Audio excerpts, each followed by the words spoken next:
জুলাই বিপ্লবী শরীফ ওসমান হাদি গুলিবিদ্ধ হবার ঘটনায় পুরো সপ্তাহ জুড়ে উত্তাল সারা বাংলাদেশ। একদিকে তার জন্য দোয়া করছে সারা বাংলাদেশ, অন্যদিকে কিছু মানুষ প্রশ্ন তুলছে ওসমান হাদির স্ত্রী কোথায়, তাকে কেন দেখা যাচ্ছে না।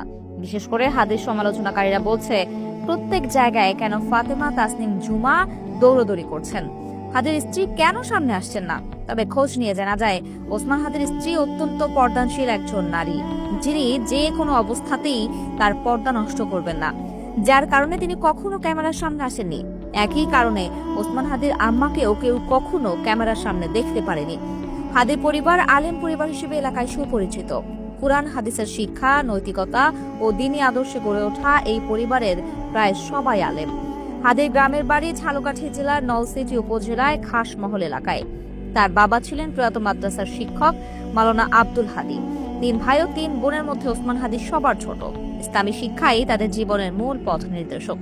কোরআন সুন্নাহর আলোকে জীবন পরিচালনা এবং সমাজে ন্যায়, সততা ও মানবিক মূল্যবোধ প্রতিষ্ঠাই তাদের মূল লক্ষ্য।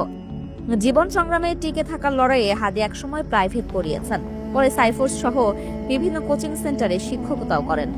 সবশেষ ইউনিভার্সিটি অব স্কলার্স নামে একটি বেসরকারি বিশ্ববিদ্যালয়ে ওসমান হাদি শিক্ষকতা করছিলেন। তিনি বরিশালের রহমতপুরে বিয়ে করেন।